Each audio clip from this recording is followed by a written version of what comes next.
National News Studio, Sri Lanka.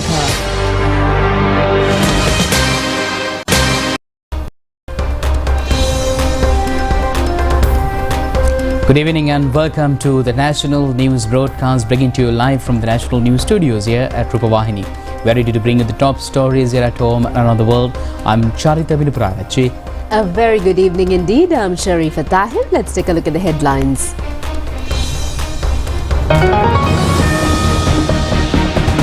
The increased allowance will be credited to pensioners' accounts from today. Uday Gamman Pillar is ready to publish 2 Easter Sunday Commission reports. The President is on an attempt to prepare educational plans to suit the global needs. The sea around the island also becomes rough while floods affect the people. Cuba has focused attention to manufacture pharmaceuticals in Sri Lanka. India is ready to strengthen bilateral relations in a new dimension. 3 persons who cleared the Yan Oil Forest Reserve have been arrested.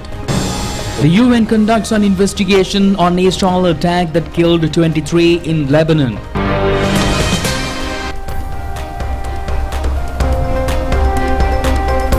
We now move on to those and other stories in detail, taking a look at local news first. The Department of Pensions is set to distribute a monthly interim allowance of 3,000 rupees to all pensioners starting today. And pensioners receiving their pension through the post offices and sub-offices will be able to access their funds from the 18th. In line with the directives, the Treasury has allocated the required amount to the Department of Pensions, which will begin crediting the allowances to pensioners' accounts today. Following a cabinet decision, the Treasury Operations Department has provided an allocation of 2,021 million rupees for 679,960 pensioners this month. As a result, the head office of the Department of Pensions will begin distributing the allowance starting today. Funds have been credited to the bank accounts of the pensioners receiving pensions from public and private banks today. President Kumar Dissanayake, who looked into the delays in disbursing the proposed monthly interim allowance of 3,000 rupees for pensioners, has recently directed that the necessary funds will be released from the Treasury. High Commissioner of India to Sri Lanka, Santosh Jha, says that a strong partnership between India and Sri Lanka will benefit both nations. He said that both countries must work hand in hand and grow and prosper together. He made those comments speaking at the 45th National Conference of CA Sri Lanka. I'm told this conference is the largest annual business gathering in the country. So for you to invite the Indian High Commissioner to such a gathering tells me something.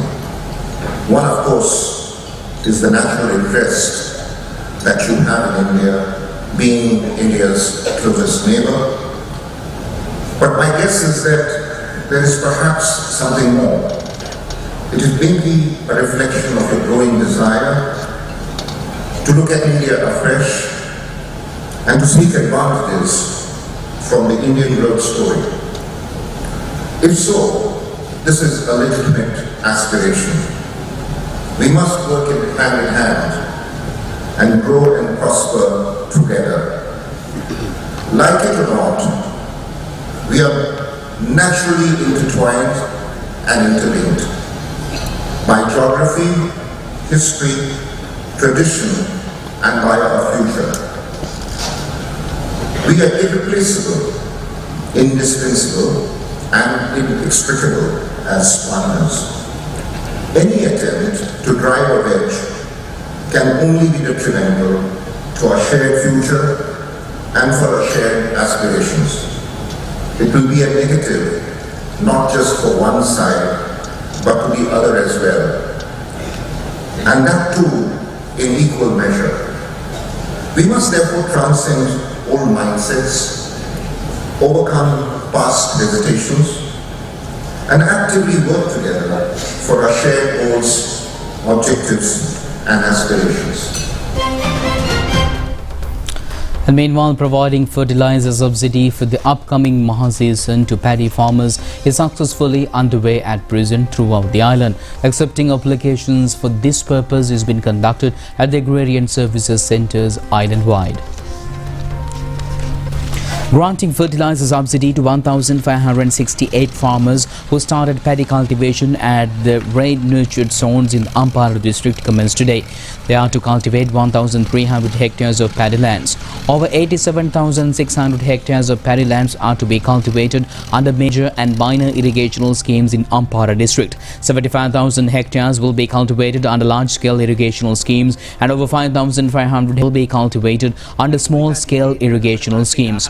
Another 17,076 hectares will be cultivated under rainwater. Ampara District Secretary Chinthaka Abhay Vikrama said that the first stage, a sum of 30,000 rupees will be provided to farmers up to the 14th of next month. He said that the balance of increased 20,000 rupees will be released after the general election. He said that the farmers who cultivate under irrigational schemes have already been identified and their particulars uploaded by the Agrarian Services Department. He added that after the release of the voter from tomorrow, the fertilizer subsidy will be given to all farmers, and he said that it has been planned to provide the subsidy to the farmers to cultivate about 87,065 hectares.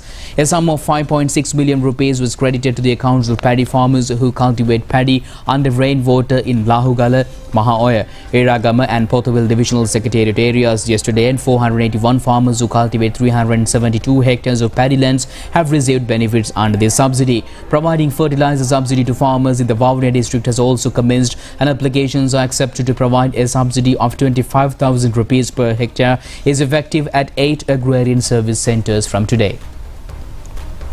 Japanese ambassador to Sri Lanka, Mizukoshi Hideaki, has emphasized that Japan is ready to assist Sri Lankan people enhancing the bilateral relations. He said that a resumption of stalled Japanese yen loan project marked a key milestone in fulfilling the needs of Sri Lankan people. He made those comments at a special interview with Sri Lanka Rupavahini Corporation yesterday. Well, I have worked very hard for the early resumption of these yen loan projects. So we are Japan was the first country to resume disbursement of loans after Sri Lanka's signing of MOU on the debt restructuring. I think they are very important for Sri Lanka. It gives the cash flow and the work for Sri Lankan people. So, and the new government attaches very much importance to it as well. So we have already discussed on those projects with the new government. I have talked to the president and the secretary of the president on those projects, and we have agreed to cooperate to continue those projects. Leader of the Pivithuru Hera Urume Udega Mantala says that if the president does not publish the 2 unpublished reports of the Presidential Commission on the Easter Sunday attacks within the next few days, he will publish the 2 reports. He made these remarks at a press briefing held in his party headquarters today.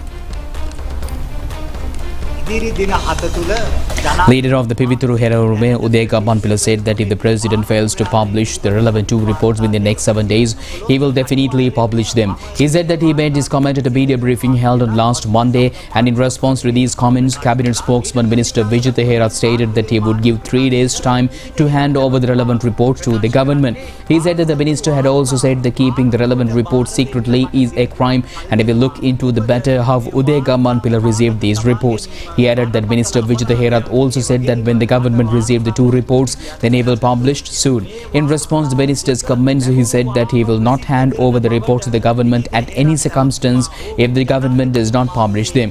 He further said that if the president does not publish them on next Monday, he would publish the 2 reports. The preferential numbers of the candidates contesting general election have been issued.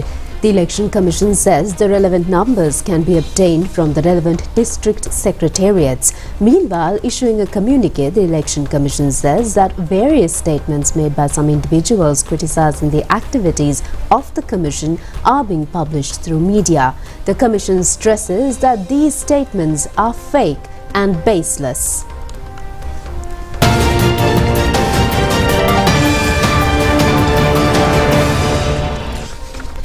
In an inquiry made by us, Election Commissioner General Saman Sri Ratnayaka says that lists of preferential numbers of all districts have been duly checked and sent back to the relevant district secretariats. He said that 8,352 candidates from accepted political parties and independent groups have come forward to contest the election. Election Commissioner General Saman Sri Ratnayaka said that some accuse the Election Commission of delaying to issue preferential numbers. He said that the problem is that nomination papers have been presented in all 3 languages. He said that, however, the Election Commission has to prepare preferential numbers based on singular alphabet. He said that in some areas, the use of names and the way of writing is totally different.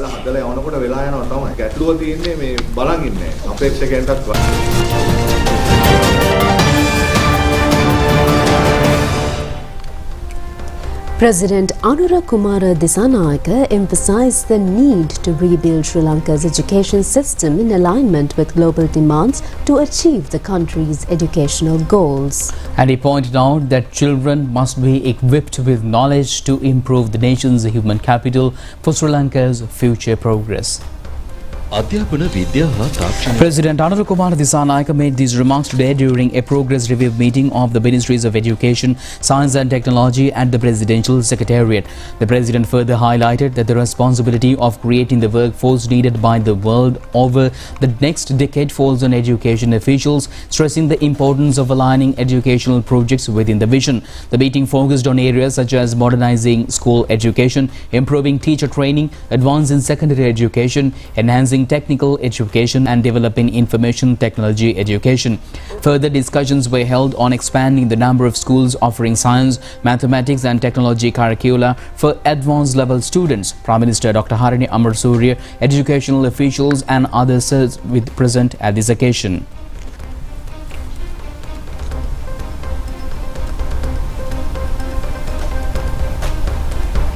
Progress review of the Ministries of Agriculture, Lands and Animal Husbandry, Irrigation, Fisheries and Aquatic Resources was also held at the Presidential Secretariat today. At this meeting, the President stressed the need to implement a long-term joint national program to streamline Sri Lanka's agriculture.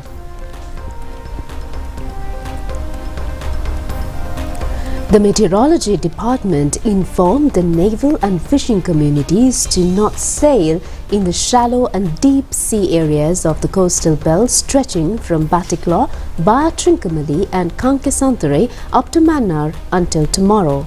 The department says a low pressure area has been developed in the central Bay of Bengal area and it is moving towards the northwestern zone. And the department further says that it has been developing as a low pressure condition at present.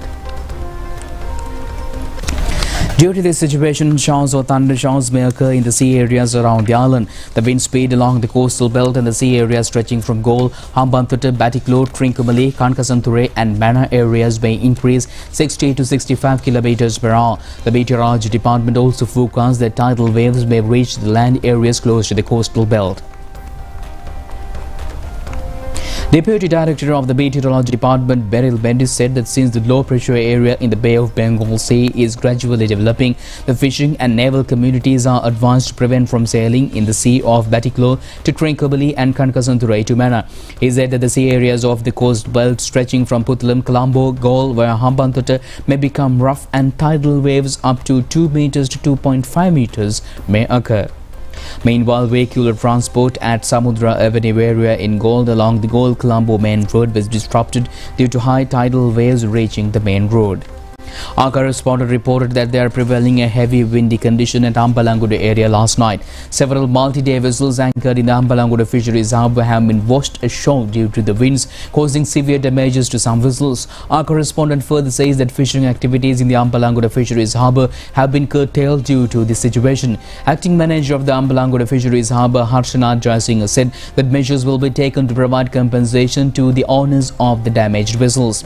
Acting manager of the Ambalanguda Fisheries Harbour, Harshanath Jayasinghe, said that the damages have not yet been estimated. He said that the 3 boats have capsized and he said that in addition, several large vessels anchored in the harbour have also been damaged.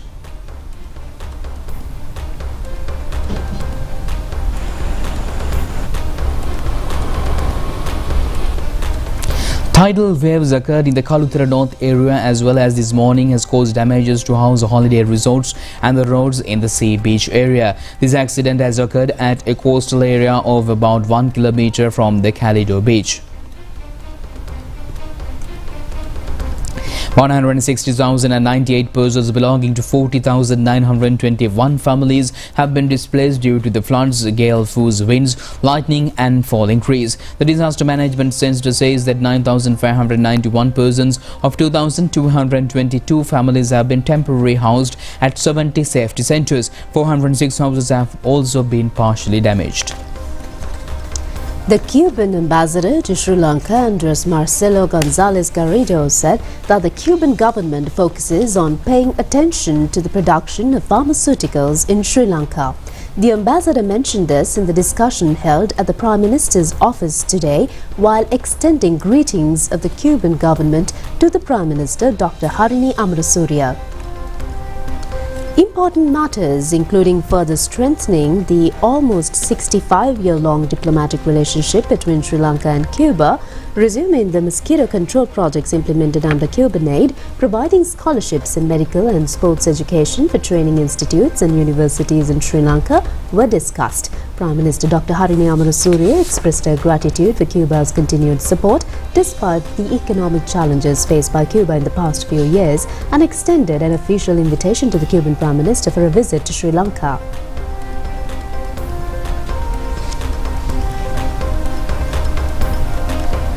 Prime Minister Dr. Harini Amarasuriya also participated at the Achiever Awards 2024, which has been organized by the National Board of Industries in Colombo yesterday.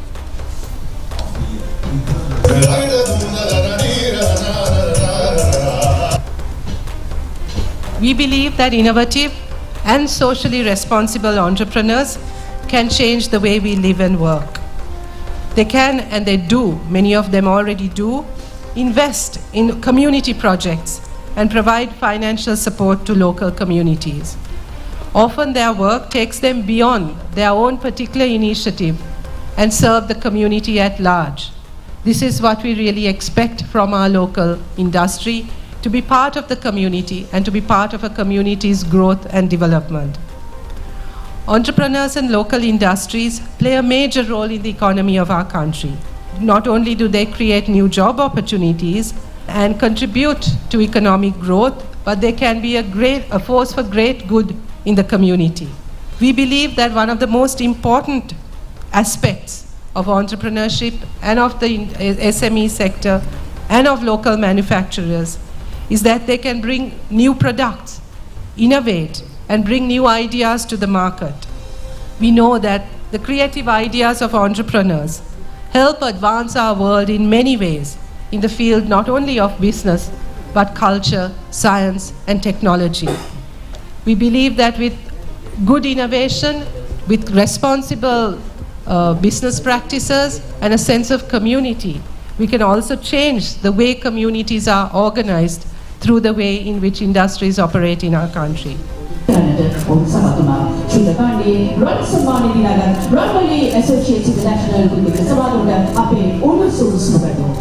the gold award for large category manufacturing sector of the gold award.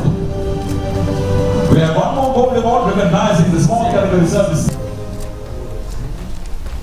The Colombo Magistrates Court today refused a request made to release 2 persons on bail, including Arjun Losias, who has been sentenced to 6 months imprisonment. They were sentenced under the charge of evading payment of VAT amounting to 3.5 billion rupees.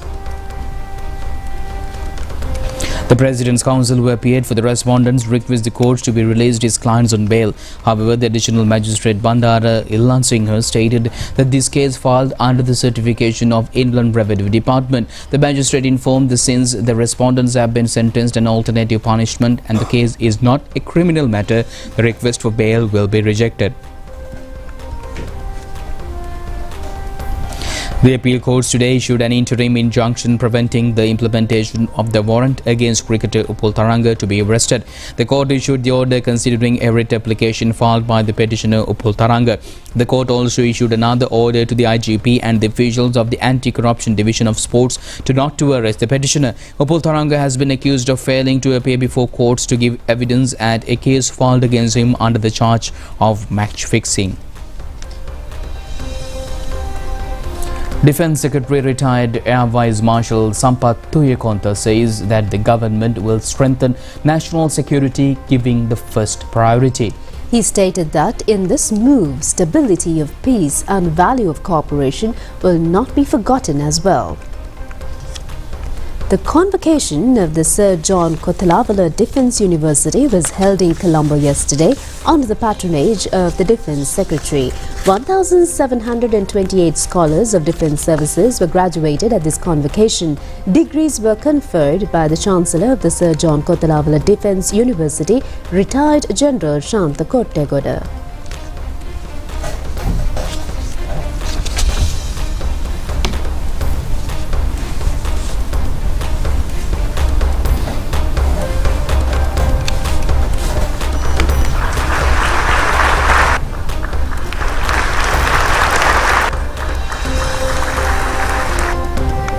Japanese Graduates Alumni Association of Sri Lanka has been awarded the prestigious Foreign Minister's Commendation by the Ambassador of Japan to Sri Lanka, Mizukoshi Hideaki, in an event held yesterday at the Japan Ambassador's residence. This honour recognizes Japanese Graduates Alumni Association of Sri Lanka's exceptional contributions in promoting mutual understanding and strengthening the friendship between Japan and Sri Lanka, particularly in education, culture and professional exchange. The Commendation Award was received by the former chairman of University Grants Commission, Dr. Sunil Jayantanavaratna, on behalf of the Alumni Association. Some of the Alumni Association's amazing contributions include the Japanese Education Seminar, the much-loved Bon Odori Festival, and their work in specialized skilled worker program, creating new opportunities for collaboration between our two countries, initiating Japanese language program on Sri Lanka Rupavahini Corporation, and creating the Jagas Award.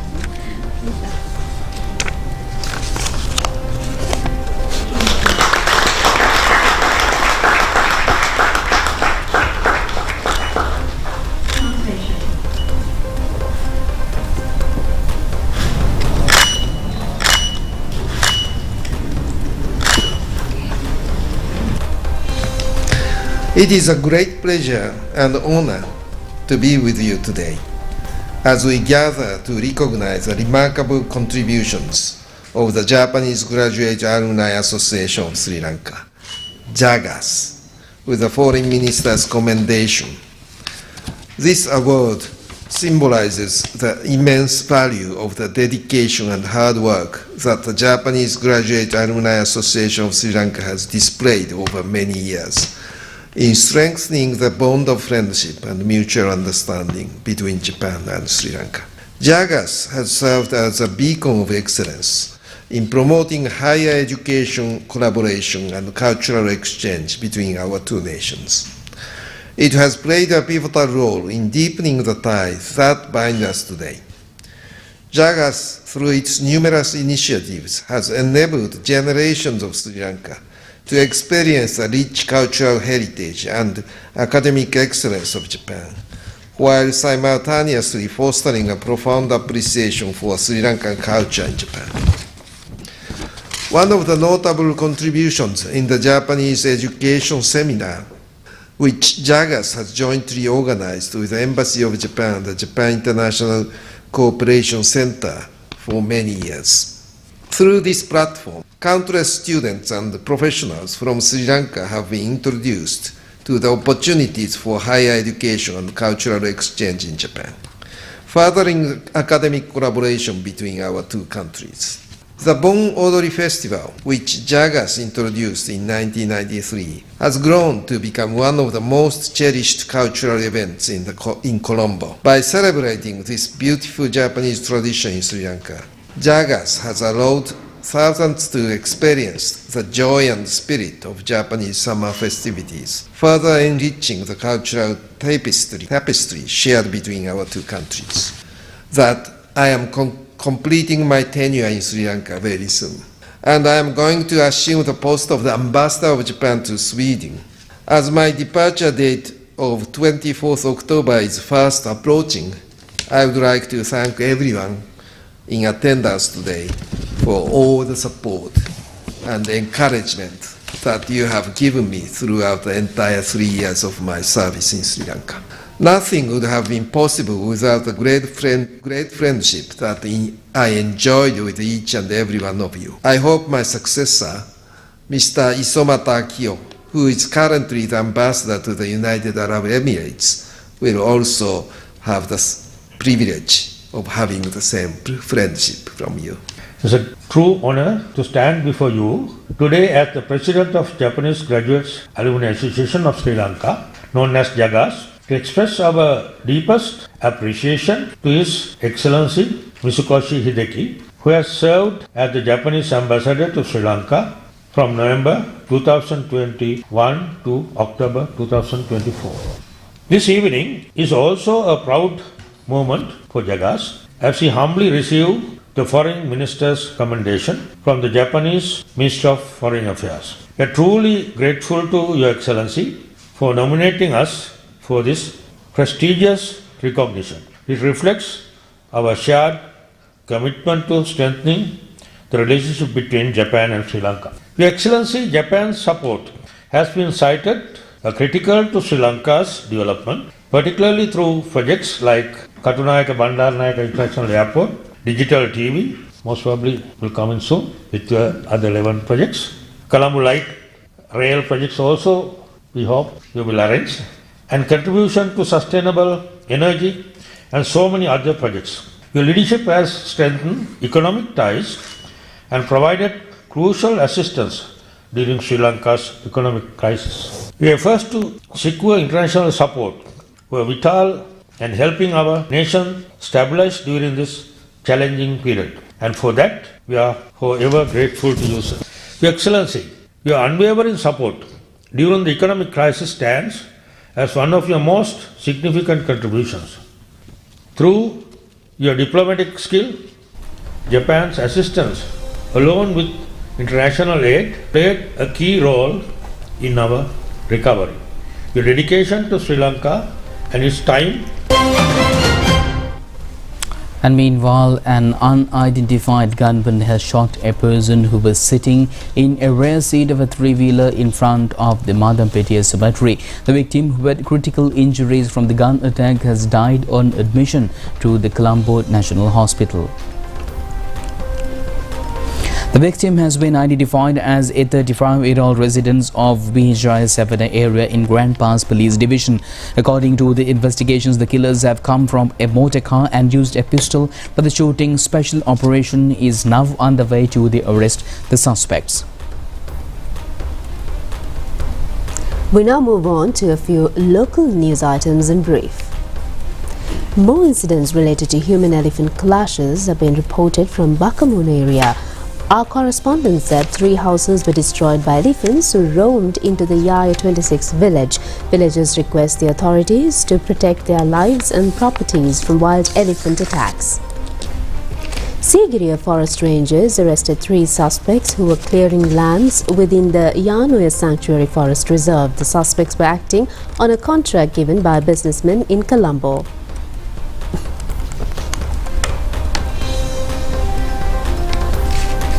A consignment of foreign cigarettes worth over 3.4 million was apprehended and 2 suspects were arrested by the Kagal police in this regard. The raid took place during a routine vehicle checkup conducted by the police. New chairman of the Sri Lanka Export Development Board, Mangala Vijay Singha, assumed duties today. He is an economist and postgraduate degree holder on business administration. Mangala Vijay Singha is also an experienced business manager representing the private sector. Development Lotteries Board awarded cheques to several winners of Lanka-Cuba and Supri Dhanasampada lottery winners today. Cheques were given to 15 winners of 2 million cash prize and 13 winners 1 million cash prize. The cheques awarding ceremony was conducted under the patronage of Chairman of the Development Lotteries Board, M.R. Hemantha, and several others. Well, that's it on local news. We'll be back with news overseas.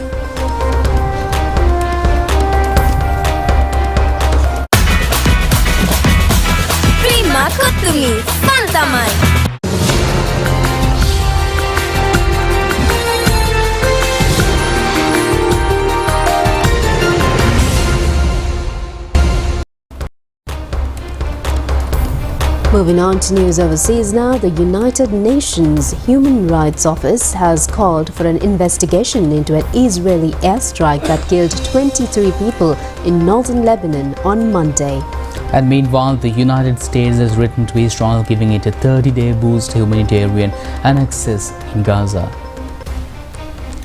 The United Nations Human Rights Office spokesman Jeremy Lawrence has called for an investigation into an Israeli airstrike in northern Lebanon. He further stated that the strike on the Christian majority village of Aito raised real concerns with respect to international humanitarian law. 12 women and 2 children were among the dead from the attack. This residential building had been recently rented out to a family displaced from the south. The United States has written to Israel giving it 30 days to boost humanitarian aid access in Gaza or risk of having some United States military assistance cut off. United States also stated that it is very concerned regarding the humanitarian aid that is in an unsatisfactory situation in the Gaza Strip.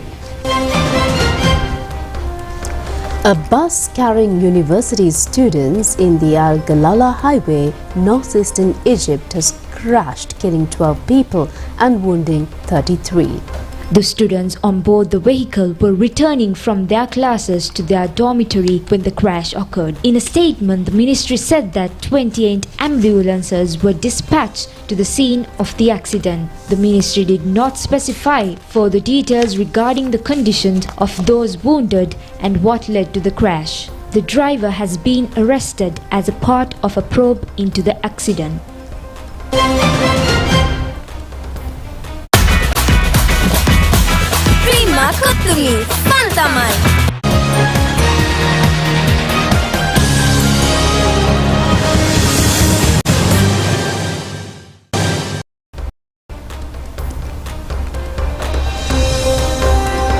We now move on to sports news. Sri Lanka claimed a superb win of 73 runs against West Indies at the second T20 cricket match. The match was played in Dambulla International Cricket Stadium yesterday. Batting first, Pathum Nishanka and Kusal Mendis of the Sri Lanka team made a 77-run partnership with the first wicket. Kusal Mendis scored 26 runs. Pathum Nishanka recorded his 13th T20 half-century with 54 runs. Sri Lanka scored 162 runs for 5 wickets in their 20 overs. Romario Shepherd claimed 2 wickets for the West Indies and chasing a victory target of 163 runs. West Indies team lost their first 5 wickets within 38 runs. Dibajan Dunithwala Lege claimed that 3 West Indies wickets conceding just 9 runs. Charit Asalanka and Mahesh Dekshana claimed 2 wickets each. West Indies team was all out for just 89 runs in 16.1 overs. Accordingly, Sri Lanka won the match by 73 runs and both teams have won the match, 1 match each, and the third and final match is to be played tomorrow at the same venue. In the meantime, West Indies and South Africa teams have qualified for the semi-final round from the B group of the ICC World Cup T20 Women's Cricket Tournament. West Indies team won the match against England yesterday.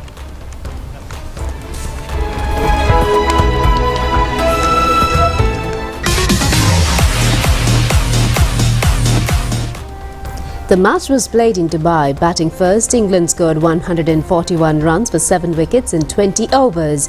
Shiva Brunt scored 51 runs. Effie Fletcher of West Indies claimed 3 England wickets. In reply, West Indies passed the victory target in 18 overs. Kiana Joseph scored 52 runs and Hayley Matthews scored 50 runs. Accordingly, they won the match by 6 wickets. The first semi-final match will be played between Australia and South Africa. New Zealand will play against in the West Indies in the second semi-final match.